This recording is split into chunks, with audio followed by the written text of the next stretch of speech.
ওকে, so আজকে আমরা যে টাইপ অফ কোয়েশ্চেন সলভ করব সেটাকে বলে ট্রু, ফলস, নট গিভেন। এই টাইপ অফ কোয়েশ্চেন অনেকজনের কাছেই নাইটমেয়ারের মতো, খুবই কঠিন। বাট আপনি এখানে কিছু যদি ট্রিক্স এবং টেকনিক অ্যাপ্লাই করতে পারেন, তবে অতটা কঠিন হবে না। সো ওই ট্রিক্স অ্যান্ড টেকনিক অ্যাপ্লাই করার আগে আমাদের কিছু ডুস অ্যান্ড ডন্টস জানা দরকার। প্রথমে আমাদের জানতে হবে যে ট্রু, ফলস, নট গিভেন এর আসলে রিকোয়ারমেন্টস কি? রিকোয়ারমেন্টস হচ্ছে এইখানে কিছু ইনফরমেশন থাকবে স্টেটমেন্টে। স্টেটমেন্ট কোনটা? স্টেটমেন্ট আমরা যেটা বুঝি অ্যাজ এ কোশ্চেন হিসেবে। So the information given in a series of statements. স্টেটমেন্টে যে ইনফরমেশন থাকবে ওই ইনফরমেশনটাকে আমরা কি করব? টেক্সটের ইনফরমেশনের সাথে ওটাকে মিলাবো। যদি টেক্সটের ইনফরমেশনের সাথে এটা মিলে যায় তার মানে এটা ট্রু হবে। ফলস মানে আমরা বুঝি যদি না মেলে, বাট ফলস মানে হচ্ছে আপনার এই যে স্টেটমেন্টের ইনফরমেশন আছে এই ইনফরমেশনটা যদি প্যাসেজের ইনফরমেশনের সাথে কন্ট্রাডিক্ট করে তাহলে সেটা ফলস হবে।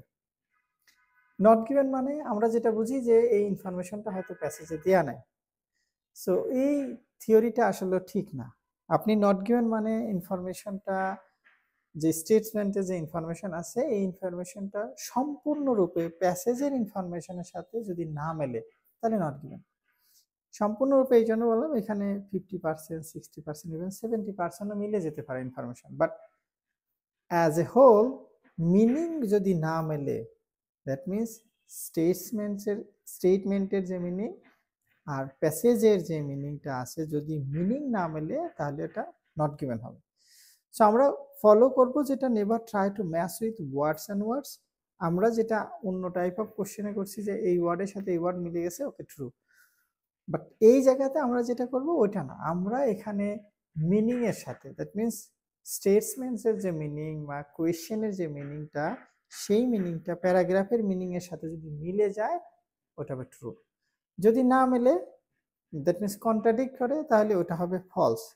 আর ইনফরমেশন যদি এন্টার স্টেটমেন্টের যে ইনফরমেশন আছে ওটা প্যাসেজের ইনফরমেশনের সাথে না মিলে তাহলে আমরা দিব নট গিভেন। দ্যাট মিনস এখানে বড় বিষয় মনে রাখবেন, বারবার বলি যে আপনি 70%, 60%, 50% মিলে যেতে পারে ওয়ার্ড, বাট মিনিং 100% মিলতে হবে। এটা ফলো করবেন। সো আমাদের প্রথম যে কাজটা হওয়া উচিত true, false, not given type of কোশ্চেনে, দেখেন এই কোশ্চেন সলভ করার ক্ষেত্রে আপনি প্রথম যে কাজ করবেন, প্রত্যেকটা টাইপ অফ কোশ্চেনে কিছু ইনস্ট্রাকশন দেওয়া থাকে। সো এই ইনস্ট্রাকশনটা আমি কেয়ারফুলি পড়ে নেব। কেন পড়বো? একই রকমের কোশ্চেন আছে, আর একটা হচ্ছে ইয়েস না নট গিভেন। যদি আপনি ইনস্ট্রাকশন না পড়ে নেন যে আপনি true, false, not given type of question solve করবেন না ইয়েস না not given type of question solve করবেন, সেই ক্ষেত্রে আপনি ডিফিকাল্টিস পড়বেন। ডিফিকাল্টিস মানে আপনি যদি ট্রু, ফলস, নট গিভেন এর জায়গায় ইয়েস না নট গিভেন দেন তাহলে ওই আনসারটা একদম কমপ্লিটলি রং। সো আমি চেক করে নিব যে আমি কি true, false, not given type of question solve করতেছি না ইয়েস না not given type of question solve করতেছি। সো ইনস্ট্রাকশনটা পড়ার পরে আমরা কি করব, আমাদের যে স্টেটমেন্ট আছে, স্টেটমেন্ট মানে আমরা যেটাকে কোয়েশ্চেন চিনি, এই কোয়েশ্চেনটাকে পড়ব।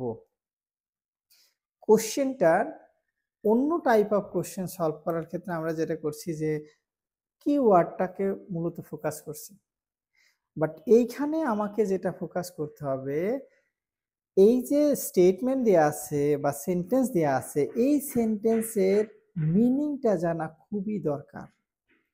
That means you need to understand the whole meaning of the sentence. So আপনি যদি শুধু কিওয়ার্ডসে হাইলাইট করেন তাহলে এখানে আপনার আনসারটা মিলবে না। সো আমি কোয়েশ্চেনটা পড়ব, make sure you understand the whole meaning of this question or sentence or statement, আমরা যেটাই বলি। তারপর আমি যে কাজটা করব, এই কোয়েশ্চেনের কিছু কিওয়ার্ডস নিব, এই কিওয়ার্ডসগুলোকে আমরা প্যাসেজের এক্স্যাক্টলি যেই জায়গাতে মিলে যায় ওই জায়গাতে পেস্ট করব। পেস্ট করার পরে মানে খুব বেস্ট ওয়ে হচ্ছে আপনি যদি আপনার কিওয়ার্ডগুলো প্যাসেজে মিলে যায়, আপনি ওই প্যারাগ্রাফটা পড়েন। বাট আমরা অন্য টাইপ অফ কোয়েশ্চেনের ক্ষেত্রে দেখা গেছে যে যেখানে আমার কিওয়ার্ড মিলে গেছে ওখানেই আশেপাশে আনসার আছে। স্পেশালি যদি সেটা কমপ্লিশন টাস্ক হয়। বাট এই জায়গাতে আমি যেটা কাজ করব, আমি টোটালি ফোকাস করব হোল প্যারাগ্রাফের meaning, not just 1 or 2 line or 1 or 2 words. Clear? Then আমি যদি ওই কোশ্চেনটা মানে কিওয়ার্ডগুলো ওখানে পেস্ট করতে পারি, then you need to read this paragraph carefully and try to understand the whole meaning of this paragraph, কারণ এটা কিন্তু ওয়ার্ডে ম্যাচ করা যাবে না। সো এই কাজগুলো করার ক্ষেত্রে আপনার অধিকাংশ স্টুডেন্টস কিছু ডিফিকাল্টি ফেস করে। সো ডিফিকাল্টি নাম্বার 1, যে এটা ফলস হবে না নট গিভেন হবে। এইটারই আমরা যেটাকে বলি কিছু টুটকা নিয়ম আপনি জেনে রাখতে পারেন। যদি আপনার সময় কম হয়, আপনি এই নিয়মগুলো অ্যাপ্লাই করেন, দেখেন এটা question answer more or less অনেক ক্ষেত্রে হয়ে যাবে। সো নিয়মগুলো দেখেন, আমরা কি নিয়ম শর্টকাট যদি করতে চাই, শর্টকাটে করতে গেলে আমরা প্রথমে যেটা ফলো করব, কোশ্চেনে যদি expression of uncertainty, expression of uncertainty মানে আমি যদি এখানে একটা বাক্য লিখি, দেখেন সে আমি এখানে একটা বাক্য লিখি, ওকে, যেমন এখানে লিখলাম আই গো হোম, আমি বাড়ি যাই, একটা অ্যাসার্টিভ বাক্য লিখলাম। এখন এই আই গো হোমের আগে যদি আমি এটা দিই আই মে গো হোম, আমার বাড়ি যাওয়ার সম্ভাবনা আছে। এই যে এক্সপ্রেশনটা মে মানে মোডাল ভার্ব, আপনার স্টেটমেন্টে আমরা যেটাকে কোশ্চেন বুঝি, এই কোশ্চেনে যদি দেখি যে এইরকম আনসার্টেনিটি এক্সপ্রেশন আছে, that means you have to focus on modal verb. তো modal verb can, could, shall, should, will, ইট ইত্যাদি থাকে। আবার কিছু ওয়ার্ড আপনি ওটা দেখেই বুঝবেন যে এটা আনসার্টেনিটি এক্সপ্রেশন ফোকাস করে। যেমন এই ওয়ার্ডগুলোর ভিতরে আছে কি suggest, think, claim, believe and know. এই টাইপ অফ ওয়ার্ড যদি আনসার্টেনিটি এক্সপ্রেশন শো করে, তাহলে আর যাই হোক এটা ট্রু হবে না। সো সহজভাবে যদি বলি, মোডাল ভার্ব যদি কোনো স্টেটমেন্টসে থাকে অথবা কোনো সেন্টেন্স বা কোয়েশ্চেন, আমরা যেটাই বুঝি, যদি মোডাল ভার্ব থাকে, তাহলে এই কোশ্চেনের আনসারটা আর যাই হোক ট্রু হবে না। তার মানে ফলস হওয়ার পসিবিলিটি প্রায় 90%। তা আমি যদি আমার সময় কম থাকে, আমি কি করলাম, এইখানে এই ট্রিক্সগুলো যদি অ্যাপ্লাই করতে পারি, it will be great. Number 2, আমরা যে কাজটা করব, অ্যাট এ টাইম 2টা কোশ্চেন নিয়ে যাব। 2টা কোশ্চেন কেন নিব? কারণ দেখেন, আপনি কোশ্চেন 1 পড়ছেন, কোশ্চেন 1 যা প্যাসেজে খুঁজতেছেন, সো আনফরচুনেটলি ওই আনসারটা যদি নট গিভেন হয়, তো আপনি তো ওই আনসারটা ওখানে পাবেন না। কিন্তু যেহেতু আনসারটা পাচ্ছেন না, আপনি তো র্যান্ডমলি পড়তেছেন, তো পুরা প্যারাগ্রাফ আপনি পড়ে ফেললেন, বাট আপনার কোথায় আনসার নাই। তো আইএলটিএস রিডিং মডিউলের ক্ষেত্রে আপনি যত পড়বেন তত ভুল আনসার আসবে। কিভাবে ভুল আনসার আসবে দেখেন, আপনি যদি বেশি পড়েন, তার মানে আপনি বেশি সময় ব্যয় করবেন। বেশি সময় ব্যয় করলে, যেহেতু IELTS is a game of, IELTS is a timing game, আপনার timing very important, specially reading module. তো আপনি এটা না করে যদি আমি 2টা নিয়ে যাইতাম, 2টা কোয়েশ্চেন নিয়ে যেতাম, যে আমি প্রথম যে কোয়েশ্চেনটা আছে, যেমন কোয়েশ্চেন নাম্বার 1, এটাতে আমি ফোকাস করলাম 80%, মানে আমি মূলত এটা নিয়েই যাব নাম্বার 1। আর 2 নাম্বার যে কোশ্চেনটা আছে, আমি এই কোশ্চেনটাতে 20% ফোকাস করব। কেন 20% ফোকাস করব? যদি প্রথম আনসারটা নট গিভেন হয়, তো আপনাকে ফুল প্যাসেজ পড়তে হচ্ছে না। আপনি যদি পরের কোশ্চেনটা পড়ে আসতেন, তো দেখেন নাম্বার 1 এটা নট গিভেন হবে, তো পরে দেখেন নাম্বার 2 এর কোশ্চেনের ক্লু চলে আসছে। দ্যাট মিনস আপনি 1 পান নাই, 2 পেয়ে গেছেন। তার মানে ওই আগের যে কোশ্চেনটা এটা নট গিভেন হওয়ার সম্ভাবনা ছিল বা নট গিভেন হবে। আমি যদি এরকম 2টা কোশ্চেন নিয়ে যাই, আমার টাইম অনেক সেভ হবে। বাট বি কেয়ারফুল, আমি যদি 2টাকে 50-50 কনসেন্ট্রেশন করি, তাহলে আমি কোনোটাই অ্যান্সার পাবো না। রেদার আমি কি করব, কোশ্চেন 1 এ বেশি ফোকাস করব, কোশ্চেন 2 তে কম ফোকাস করব। বাট কোশ্চেন 1 যদি না পাই, কোশ্চেন 2 পেয়ে যাই, দ্যাট মিন্স আমার প্রথম কোশ্চেনটা নট গিভেন আনসার হবে। এখন অনেকজন বলে যে এটাকে আমরা আনসারের ক্ষেত্রে টি এফ এন জি এটা দিব না ট্রু ফলস লিখব। দেখেন, আমি কোনো কনফিউশনে থাকতে চাই না। এই কনফিউশনে না থাকার জন্য আমরা আমাদের যেহেতু কোয়েশ্চেনে দেওয়া আছে T R U E true false not given, এটা কোয়েশ্চেনে দেওয়া আছে। তো যেহেতু দেয়া আছে, আমি আনসার শিটে আমি অবশ্যই এই ফুল ভার্সনটাই লিখবো, that means true false not given. আমি টিএফ এনজি এটা লিখবো না। এটা কোথায় লিখবেন? হ্যাঁ, আপনি যখন কোশ্চেন সলভ করবেন তখন কোশ্চেনে আপনি এটা ট্রুর জায়গায় টি, এফ এর জায়গায় ফলসের জায়গায় এফ, নট গিভেনের জায়গায় এনজি দিতে পারেন। বাট আমি যখন আনসার শিটে এটা ট্রান্সফার করব তখন অবশ্যই আমি ট্রু, ফলস এবং নট গিভেন লিখব। শুধু টিএফ দিলে এটা অনেক ক্ষেত্রে কন্ট্রাডিক্ট হয়, সো এই জন্য দেওয়ার দরকার নেই, আপনি ট্রুই লিখে দেন। আর একটা নিয়ম দেখেন, আমি একটা নিয়ম দিয়ে হোল ইয়েটা আপনার কি বলে ট্রু ফলস নট গিভেন মিলাই দিব। যেমন এখানে আমি লিখে রাখছি, দেখেন, general statement in the text. টেক্সটে একটা জেনারেল স্টেটমেন্ট দেওয়া আছে। জেনারেল স্টেটমেন্ট কি? যেমন আমি এখানে দিয়েছি উশান ইজ হায়ার্ড, উশানকে ভাড়া করা হয়। জেনারেল স্টেটমেন্ট কোথায় আছে? এটা এটা আছে আপনার প্যাসেজে। আর কোশ্চেনে যদি স্পেসিফিক ইনফরমেশন দেয়া থাকে, যেমন আমি এখানে লিখে রাখছি Oshane is the founder of BLC. Oshane হচ্ছে বিএলসির ফাউন্ডার। এই দুইটা কোশ্চেন বোঝেন, এই দুইটা দিয়ে আমি মোর অরলেস সবগুলো ট্রু ফলস দেখেন মিলাবো। সো প্রথম আমি লিখলাম জেনারেল একটা স্টেটমেন্ট দিলাম, Ushan is hired by a large educational institution. উশানকে বড় একটা এডুকেশনাল ইনস্টিটিউশন হায়ার করছে, এটা আছে প্যাসেজে। কোশ্চেনে দিয়ে আছে ocean is the founder of BLC which is a large educational institution. So Oshane হচ্ছে বিএলসির ফাউন্ডার, যেটা হচ্ছে লার্জ এডুকেশনাল ইনস্টিটিউশন। সো আপনি যদি ওয়ার্ডে মিলান, দেখেন উশান মিলে গেছে, উশান এখানে লার্জ এডুকেশনাল ইনস্টিটিউশন মিলে গেছে, এও মিলছে, এখানেও আ দিয়ে আছে। সো এই জন্য ওয়ার্ডে যদি মিলান তাহলে আপনার মনে হতে পারে এটা ট্রু। বাট আমার যদি একটা সহজ নিয়ম রাখেন, যদি প্যাসেজে জেনারেল স্টেটমেন্ট দেয়া থাকে আর কোশ্চেনে স্পেসিফিক স্টেটমেন্ট দেয়া আছে, যেমন এখানে বললাম আগে উশান is hired by a large educational institution, এটা হচ্ছে প্যাসেজ দিয়েছে, তার মানে উশানকে ভাড়া করা হয়েছে। আর কোয়েশ্চেনে আছে Oshane is the founder of BLC. তো এখন প্যাসেজে দেখেন উনি ফাউন্ডার, সিইও নাকি কিচ্ছু বলে নাই, ওনার প্রফেশন, মানে প্রফেশন আমি যদি টু বি মোর প্রিসাইজ করি, ওনার ডেজিগনেশনটা প্যাসেজে উল্লেখ করা নাই। তো যদি প্যাসেজে উল্লেখ করা না থাকে, ওয়ারাজ এটা কোয়েশ্চেনে উল্লেখ করা আছে, তার মানে যেহেতু প্যাসেজে নাই, এটা নট গিভেন হবে।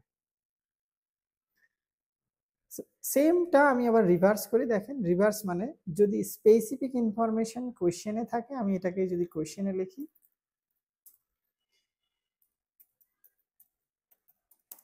আর জেনারেল স্টেটমেন্ট দেওয়া আছে প্যাসেজে। দেখেন কোয়েশ্চেনে দেওয়া আছে জেনারেল স্টেটমেন্ট, যেমন Ushan is hired by a large educational institution, কোয়েশ্চেনে দেওয়া আছে। আর প্যাসেজে বলছে Ushan is the founder of PLC which is a large educational institution. So কোশ্চেনে জেনারেল স্টেটমেন্ট, প্যাসেজে স্পেসিফিক স্টেটমেন্ট, তাহলে এটা হবে ফলস। কেন? কারণ আমি প্যাসেজ পড়ে আমি এক্স্যাক্টলি যেটা আমার দরকার, মানে আমি জানি সত্যটা যে উশান হচ্ছে একজন ফাউন্ডার, তা আমি যদি সত্যটা জানি উশান ফাউন্ডার, এরপরে যা আছে সব মিথ্যা হবে। Be careful about this. So এই একটা নিয়ম দিয়ে আমি আপনাকে দেখাবো কিভাবে yes no not given, sorry, কিভাবে ট্রু ফলস নট গিভেন কোশ্চেনগুলো সলভ করতে হয়, বাট এটা মাথায় রাখেন। আরেকটু জানার জন্য যেটা দরকার, আমরা যদি দেখি যে আনরিয়ালিস্টিক কোনো ইনফরমেশন দেওয়া আছে, আনরিয়ালিস্টিক ইনফরমেশন বলতে যেটা বোঝাতে চাচ্ছি, যেটা অবিশ্বাস্য, যেমন ফেসবুকে আপনি অনেক পোস্ট দেখতে পারেন যেটার কোনো অরিজিনালি কোনো ভ্যালুলেস, এইরকম স্টেটমেন্ট যদি কোয়েশ্চেনে থাকে, যেমন আমি যদি এটার উদাহরণ দিই, দেখেন একজন এসে বললো যে এখানে বগুড়া শহরের খুব হেক্টিক এরিয়া সাত মাথা, তো এখানে সাত মাথাতে বগুড়া শহরের সব ডক্টররা এসে এখানে পেশেন্ট দেখছে। এটা তো টোটালি আনবিলিভেবল। যদি এরকম আনরিয়ালিস্টিক কোনো ইনফরমেশন কোশ্চেনে থাকে, আপনার তো পড়ার দরকার নাই, নট গিভেন দিয়ে দেন। কারণ আনরিয়ালিস্টিক যে ডেটা আছে বা ইনফরমেশন আছে, এগুলো আইএলস রিডিং এ কখনোই থাকে না। আইএলস রিডিংটা কোথা থেকে কালেক্ট করা হয় আমরা জানি, এটা রিলায়েবল সোর্স থেকে, যেমন জার্নাল হতে পারে, বুকস হতে পারে, পাবলিকেশন থেকে হয়তো নেওয়া হতে পারে। সো এইরকম গাঁজাখুরি টাইপের কোনো ইনফরমেশন থাকলে ওটা আপনার পড়ার দরকার নাই, আপনি সুন্দর করে ওটা নট গিভেন লিখে দেন, ওই তথ্যটা অবশ্যই প্যাসেজে নেন।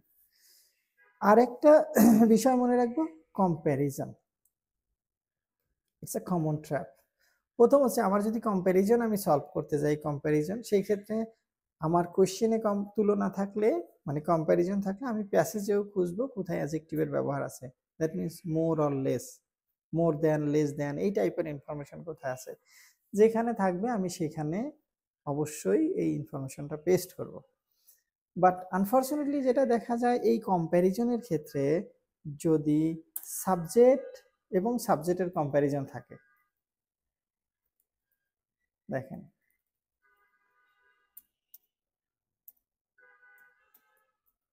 সাবজেক্ট ভার্সেস সাবজেক্ট, যেমন মনে করেন তুলনা দেয়া আছে মিস্টার এক্স এর সাথে ওয়াই, অথবা এর সাথে বি এর কম্প্যারিজন দেয়া আছে, যদি এই তুলনাটা থাকে, মানে কম্প্যারিজন থাকে, আপনি দেখবেন মোর অর লেস এই আনসারটা not given.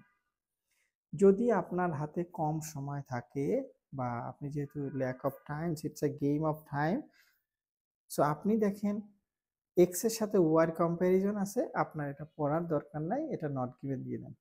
But be careful, এটা কিন্তু সাবজেক্ট আর সাবজেক্টের সাথে তুলনা হবে।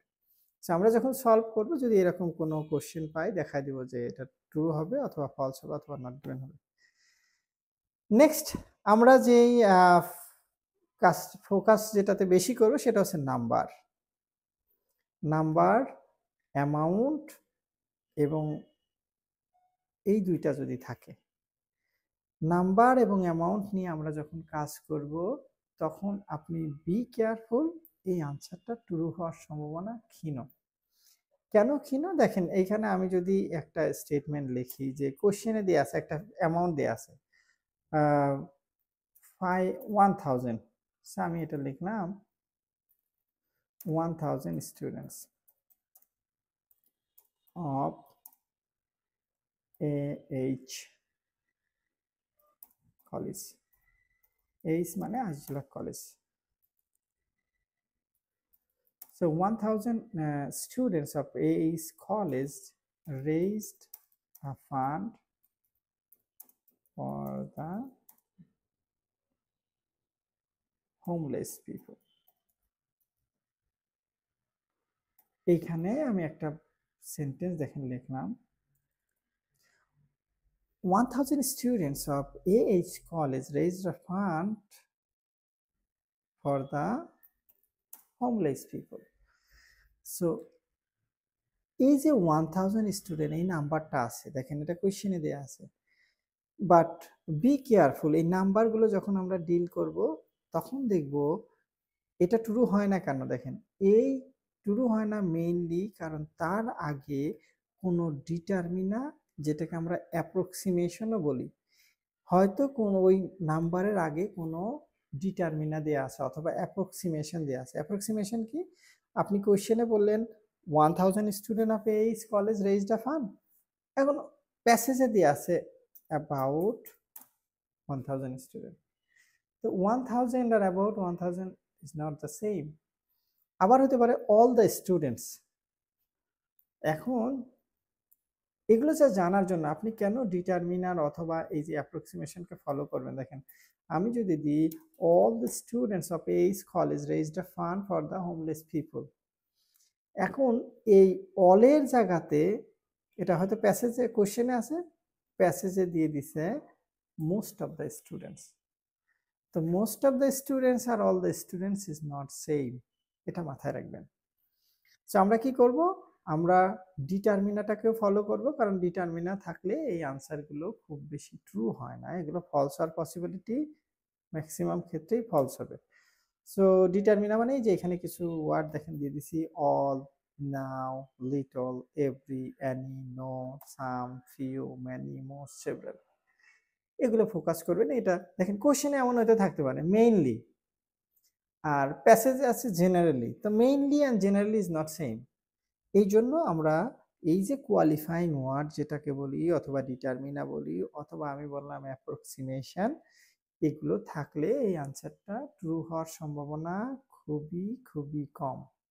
সো আমরা এগুলো যদি সময় কম থাকে, দেখেন লাস্টে সময় নাই, সেই ক্ষেত্রে আপনি কি করেন, এত কিছু পড়ার দরকার নাই, একটা ফলস দিয়ে চলে আসেন, মোর অর লেস আনসার হবে। আর যদি আপনি পড়ে আনসার করেন it will be great. So এটা ছিল ট্রিক্স অ্যান্ড টেকনিক। এখন দেখেন আমি এটাকে আরো মানে আপনার অ্যাক্টিভলি এটা কাজ করে দেখাই, আপনার এটা আরো ক্লিয়ার হবে। এইখানে আমি একটা প্যাসেজ তুলে রাখছি, মোস্ট প্রবাবলি এটা ক্যামব্রিজ 12 থেকে। তো এই প্যাসেজটা এখানে দেয়া আছে, দেখেন কোশ্চেনটা আমরা পড়িছি। আমরা কি করব, প্রথমে কোশ্চেন পড়ব, কোশ্চেন পড়ে মানে বুঝবো। এখন এই কোশ্চেনটা পড়ি, ইন 1887 একটা ডেট দেয়া আছে, যেহেতু ডেট দেয়া আছে it will be great to find out, এটা খুঁজে পাওয়াটা খুবই সহজ হবে। H.M. Ashley had the fastest bottle producing machine that existed at the time. 1857 সালে H.M. Ashley তার একটা বোতল প্রডিউসিং মেশিন ছিল, সেটা ছিল ফাস্টেস্ট ওই সময়, that existed at that time. ওই সময়ে যতগুলো বোতল প্রডিউসিং মেশিন ছিল তার ভিতরে H.M. Ashley যে ওনার যে মেশিনটা ছিল সেটা ছিল ফাস্টেস্ট। সেটা হচ্ছে কোশ্চেনে বলছে। তো আমরা কি নিচ্ছি, H.M. Ashley নিচ্ছি, আমরা ডেটটা নিব, আমরা ফাস্টেস্ট বোতল প্রডিউসিং মেশিন এটাও নিব। সো আমরা 1887 সালে H.M. Ashley ওনার যে বোতল প্রডিউসিং মেশিন ছিল সেটা হলো ফাস্টেস্ট। আপনি যখন সলভ করবেন তখন একটু রাইমস আকারে এটা মনে নিয়ে যাবেন, যেমন 1887 সালে H.M. Ashley হ্যাড ফাস্টেস্ট বোতল, 1887 H.M. Ashley had the fastest বোতল, তো পেয়ে গেছি 1887। H.M. Ashley দরকার, H.M. Ashley ওনার ফাস্টেস্ট একটা বোতল প্রডিউসিং মেশিন ছিল, যেটা ওই সময় যতগুলো মেশিন ছিল তার ভিতরে ওনারটা ছিল fastest. Introducing machine capable of producing, good, এই যে মেশিন পেয়ে গেছি ক্যাপেবল অফ প্রডিউসিং, তার মানে বোতল প্রডিউসিং মেশিন। তো আমরা এখানে দেখেন H.M. Ashley machine capable of producing 200 bottles পেয়ে গেছে, 200 বোতলস। এটা আমার কিওয়ার্ড। এখন আমরা এখানে একটু পুরাটা বিষয়টা পড়ে নিই। তো কোশ্চেনে বলছে H.M. Ashley ওনার যে বোতল প্রডিউসিং মেশিন ছিল ওইটা ছিল ফাস্টেস্ট। প্যাসেজে বলছে from 1887 onwards glass making developed the traditional mouth blowing to a semi-automatic process. After factory owner H.M. Ashley introduced a machine capable of producing 200 bottles per hour in Castleford, Yorkshire, England, more than 3 times quicker than any previous production method. Any previous production method থেকে এটা ছিল হচ্ছে more than 3 times quicker. Clear? তো এইখানে প্যাসেজে দেওয়া ছিল দেখেন fastest. Fastest মানে আমরা যদি এটা ডিগ্রিতে নিয়ে আসি, দেখেন ডিগ্রিটা কি, ফার্স্ট পজিটিভ ডিগ্রি, এ কম্পারেটিভ আছে ফাস্টার, আর সুপারলেটিভ আছে ফাস্টেস্ট। সো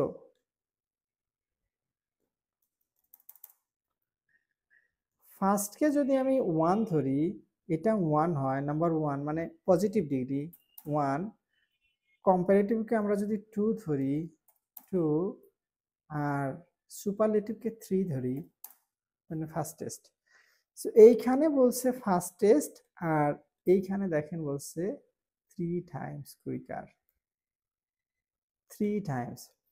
তো 1 time, 2 time, 3 time, that means এই আনসারটা কিন্তু ট্রু হবে। কেন ট্রু হলো? কারণ ওখানে বলছে 3 টাইমস কুইকার, আর এখানে বলছে ফাস্টার। সো আইএলসে অনেকজন বলে গ্রামার লাগে না, আসলে গ্রামার ছাড়া আইএলসের কিছুই হয় না। এবং আপনি ভালো স্কোর করতে গেলে আপনাকে অ্যাডভান্স লেভেলের গ্রামার জানাটা খুবই দরকার। So true. নেক্সট আমরা যদি করি, Michael Bowens was hired by a large US company to design a fully automated বোতল ম্যানুফ্যাকচারিং মেশিন ফর দেম। তো এখানে দেওয়া আছে এ Michael Owens was hired, Michael ওয়েন্সকে হায়ার করা হয়েছে, এটা হচ্ছে থিম। বাই কে করছে? By large US company. তো আমরা এখন দেখি মাইকেল ওয়েন্স কোথায় আছে। অবশ্যই এটা অর্ডার মেনটেন করবে, এরপরেই থাকবে ইয়েস, হ্যাঁ, মাইকেল ওয়েন্স, মাইকেল ওয়েন্স দেয়া আছে। মাইকেল ওয়েন্সে বলছে হাইপেন দিয়ে দেখেন, ফাউন্ডার অফ ওয়েন্স বোতল মেশিন কোম্পানি। তো মাইকেল ওয়েন্স একটা ফাউন্ডার, এখানে স্পেসিফিক করে দেয়া আছে যে মাইকেল ওয়েন্স ওয়েন্স বোতল মেশিন কোম্পানির ফাউন্ডার, ফাউন্ডার মানে মালিক। আর প্যাসেজে দেয়া আছে general information, Michael Owens was hired. আমরা একটু আগে দেখেন পড়ে আসছি যে কোশ্চেনে জেনারেল ইনফরমেশন দেয়া আছে, আর প্যাসেজে যদি স্পেসিফিক ইনফরমেশন থাকে, দ্যাট মিনস দেখেন আমরা একটু আগে যেটা দেখে আসলাম আপনার জেনারেল আমরা এটাতে মিললো। দেখেন specific data in the text, specific কি? স্পেসিফিক মানে ওখানে বলছে টেক্সটে মিশেল ওয়েন্স ফাউন্ডার, প্যাসেজে বলছে মালিক, আর কোশ্চেনে বলছে ওনাকে হায়ার করা হয়েছে, তার মানে কোশ্চেনে জেনারেল স্টেটমেন্ট দিয়ে আছে, এটা ফলস হবে। সো দেখেন কোশ্চেনে মিশেল ওয়েন্স ওয়াজ হায়ার্ড মানে জেনারেল ইনফরমেশন, প্যাসেজে দেওয়া আছে মিশেল ওয়েন্স ফাউন্ডার, ফাউন্ডার মানে মালিক। সো আমি জানি সত্যটা যে উনি মালিক, এরপরে যা থাকবে সব মিথ্যা। We got it? Next. Nowadays, most glass is produced by large international manufacturers. Nowadays, অধিকাংশ গ্লাস তৈরি করে কারা? International manufacturer. আমার দরকার নাওএডেজটা দরকার। Glass is produced, glass produced করে মানে গ্লাস প্রডিউসড হয় কে করে? XYZ, এখানে দেওয়া আছে লার্জ ইন্টারন্যাশনাল ম্যানুফ্যাকচারার। সো আমরা নেই বর্তমানে গ্লাস প্রডিউসড করে বড় যে ইন্টারন্যাশনাল ম্যানুফ্যাকচারার আছে সেটা। তো নাওএডেজ, নাওএডেজ, নাওএডেজ, নাওএডেজ, নাওএডেজ, নাওএডেজ, ওকে, টুডে, টুডে মানে নাওএডেজ, পেয়ে গেলাম একটা কিওয়ার্ড। এখন আর দরকার কি? মোস্ট গ্লাস ইজ প্রডিউসড, অধিকাংশ গ্লাস প্রডিউস করে লার্জ ইন্টারন্যাশনাল ম্যানুফ্যাকচারার। আমরা এটা পড়ি, glass making is a big business. It has become a modern high-tech industries operating in fiercely competitive global market where quality, design and service levels are critical to maintaining market share. Modern glass plants are capable of making millions of glass containers.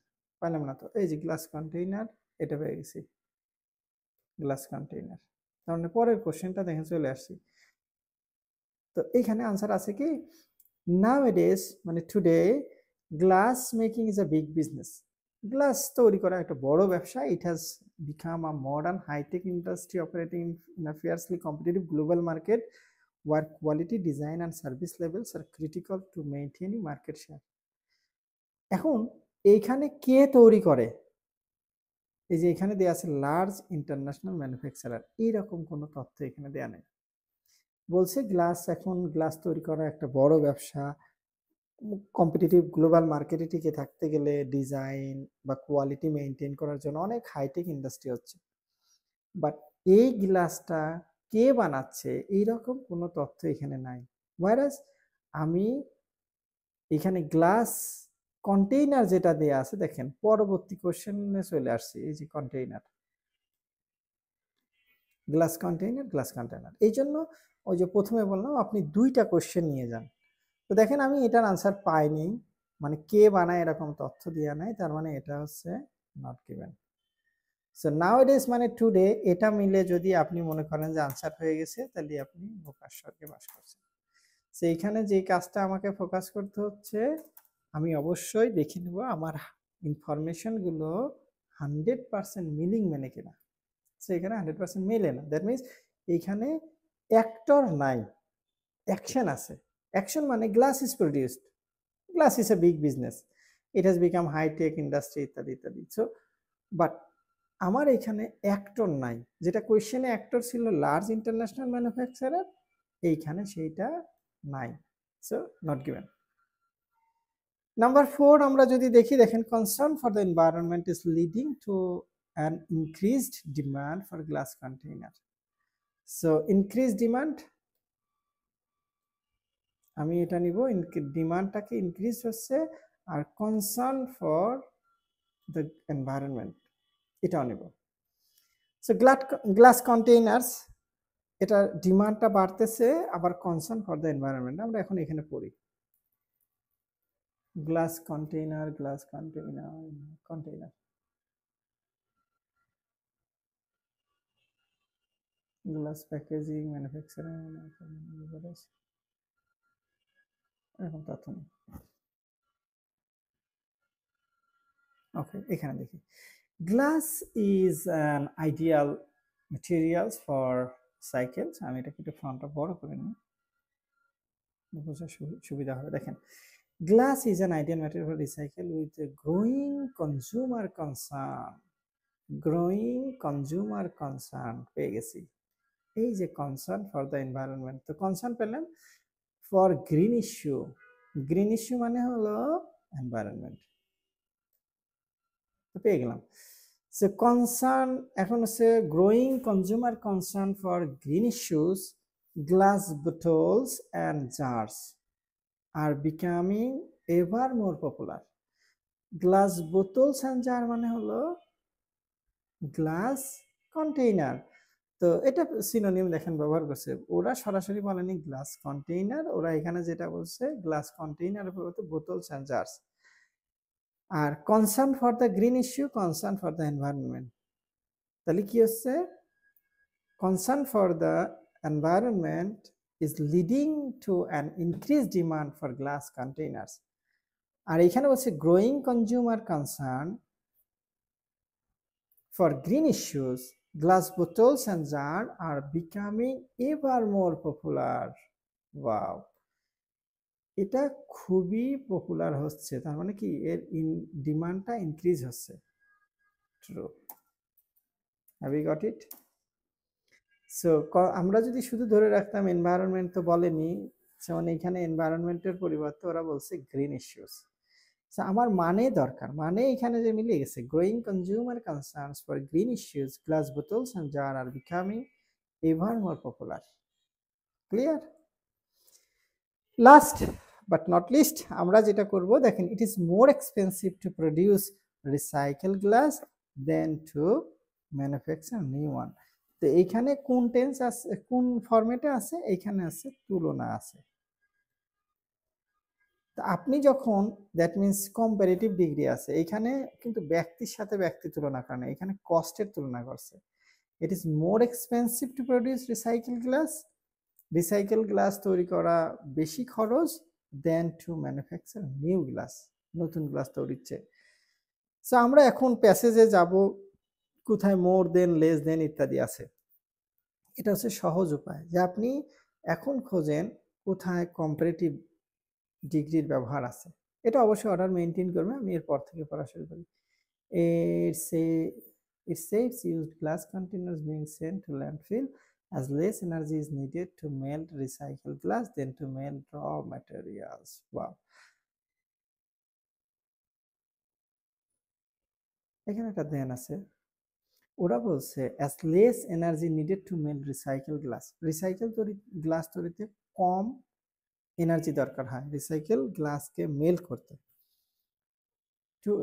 Two melt down raw materials, raw material melt করার চেয়ে recycle glass mail করতে কম energy দরকার হয়, কিন্তু আমার এটা energy দরকার নেই, আমার দরকার কস্ট, মানে এখানে হচ্ছে more expensive. This also saves fuel and productive cost, wow পেয়ে গেছি। This also saves fuel and production cost কি করে, কমায়।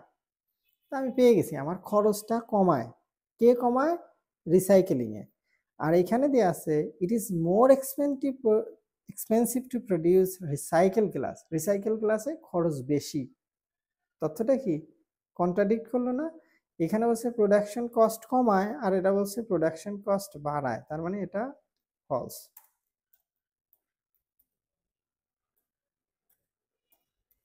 Have you got it? So এই কোশ্চেনটা যতটা আপনি কঠিন মনে করতেছেন এটা মোর অললেস অতটা কঠিন না, হ্যাঁ তবে একটু তো কঠিনই। আপনি ট্রিক্স এবং টেকনিক অ্যাপ্লাই করেন, দেখবেন এটা খুব দ্রুত আপনি এখান থেকে ভালো একটা স্কোর তুলতে পারবেন। মনে রাখবেন এই true false not given, yes no not given, এই টাইপ অফ কোশ্চেন অবশ্যই অবশ্যই আপনি রিডিংয়ে পাবেন, এবং অনেক ক্ষেত্রে এটা একাধিক জায়গাতে আসে। যেমন রিসেন্ট আমাদের এখানে এক ক্যান্ডিডেট পরীক্ষা দিলেন, 13টা পাইছে ট্রু ফলস নট গিভেন আর ইয়েস নো নট গিভেন দিয়ে, মোট কোশ্চেন 40টা, তার ভিতরে 13টাই ছিল ট্রু ফলস নট গিভেন আর yes no not given. So এই জন্য এই টাইপ অফ কোশ্চেনে একটু বেশি ফোকাস করেন আর টেকনিকগুলো অ্যাপ্লাই করা শেখেন, it will be great. Bilingual Learning Center, BLC, Bogura.